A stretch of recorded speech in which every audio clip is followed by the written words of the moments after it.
following video, we'll go through the step-by-step process of how to make an HOS edit as an administrator.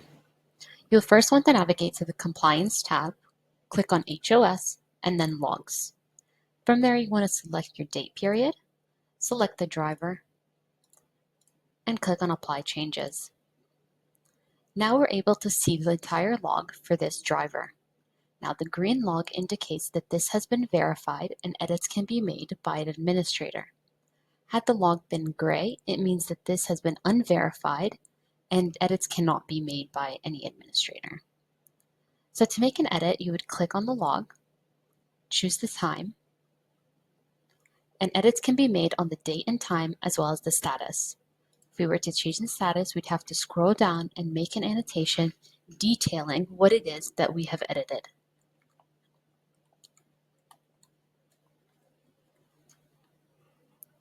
Once that's done, you'll want to scroll back up and click Save. Now we're being told that the edit can't be registered. It first has to be accepted or rejected by the driver. Click OK. And that is the step-by-step process of how to make an HOS edit as an administrator.